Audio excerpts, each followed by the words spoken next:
So there is a difference between wild chaga, i.e. the kind that we use that comes from wild-crafted birch trees in Siberia versus the cultured form. You can make chaga in cultured forms, but this article from 2002 from Russia shows that the properties of the type of melanins and the antioxidant protective effects and the gene protecting effects are not the same in the cultured as in the wild. Very, very important differentiation, which they state here. You know, the natural and culture forming melanins have rather different chemical structures and apparently differ in their biological activity, so that the culture formed one cannot substitute for the pigment of the natural origin in the preparation of the medicine. A very important differentiation. You have to know where it comes from. And finally, the last two things are the polyphenols. Think of them as the antioxidants. We all have heard about these polyphenols by other names. How many have heard of resveratrol lately, right, in red wine? Everybody's drinking red wine for the resveratrol. That's a polyphenolic compound. Or quercetin, or on many of the flavonoids that we have. These substances all contain a benzene ring, as you can see here. That's a six-sided ring with a hydroxyl group at the top, and they're found in the fruits and skins of the skin of the fruits, rather, and the berries and so forth.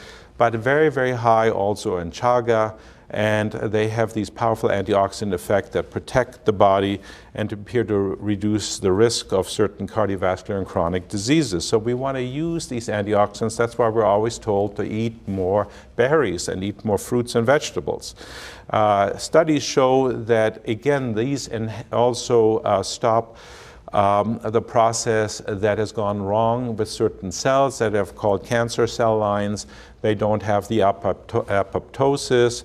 Well, polyphenols also enhance that. So they're powerful free radical scavengers. Free radicals are these unpaired electrons. Think of them like sparks from a fire that want to burn everything up. That's why you age, from free radicals. They're not the hippies from the 60s, you know, the free radicals.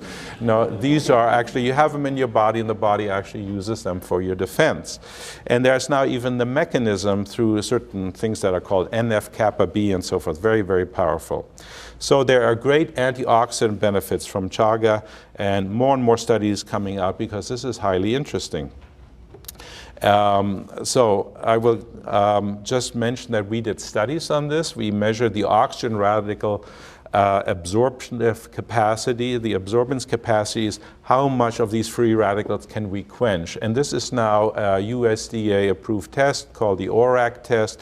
And you can see our wild-crafted chaga was even higher than many of the other medicinal mushrooms or juices out there.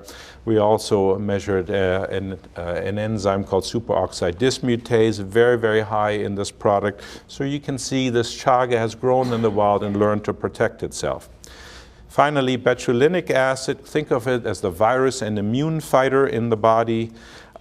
This is a triterpene that comes from many sources, but the birch of the bark tree is one of the best, and was studied in Finland, where they have many, many different birch trees, as in Russia. There's a substance called betulin that is actually a precursor for that. It's helpful in many skin conditions, and it's also helpful in being in studies for cell cultures for human immunovirus, in getting into T cells and so on. Anyway, this is a very high level, especially in chaga, and it's effective by Kristi Kallas's studies at the University of Helsinki in the 80s against the H1N1 strain of viruses, and we've heard a lot about these strains in the recent concerns that there is perhaps epidemic coming out. So you want to have something that is effective. In her studies, there was 100% inhibition against all forms of influenza viruses. You know, and again, prevention is the name of the game. We don't want to treat things after the fact. We don't even know if things work well when we use in treatment, but if you can prevent it, you're ahead of the game. And I want you to remember the word preventive medicine as you talk to people about chaga, prevention and good nutrition. Here's our studies at the University of Illinois. In Chicago, we found that, you know, this upper peak there is the chaga peak that we found. It's very common to the levels used in the industry. So, in summary, why is chaga important today? Well, because it's a safe and potent adaptogen that you can use as a biological response modifier to help your body heal itself, to empower your body. It boosts the immune system. It helps with potential tumor formation, which we don't want to have happen. It helps to repair the DNA and prevent mutations in studies. And I'm sure that it works in that same way, preventing that in our bodies.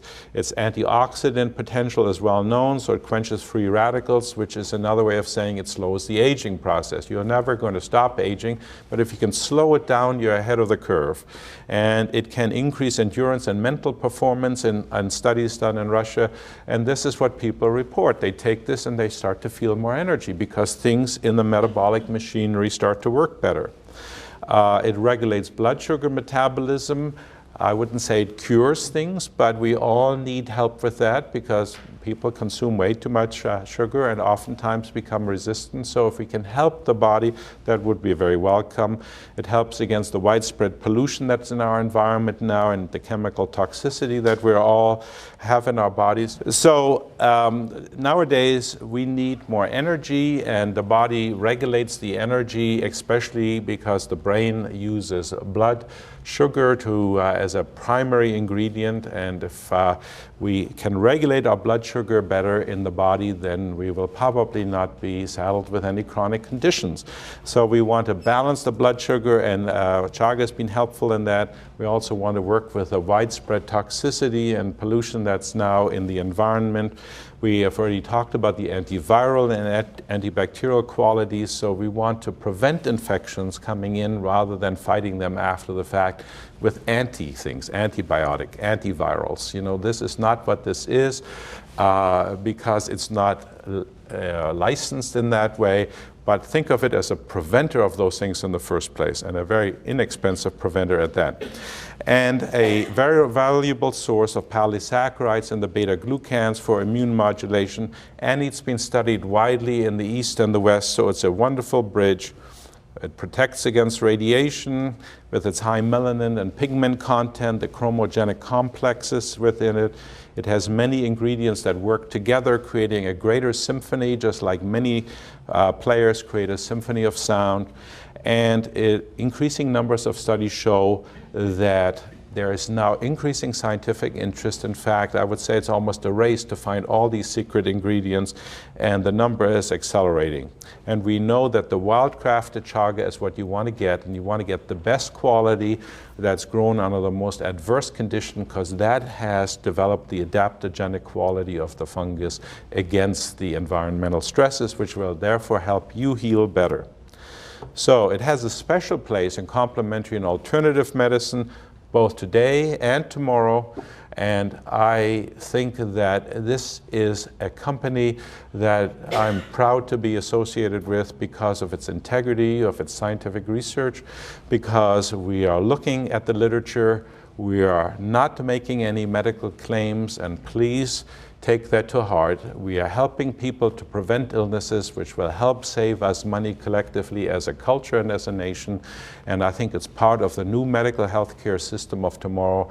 Chaga should be a part of the story, and I hope you spread the word. Thank you so much for listening.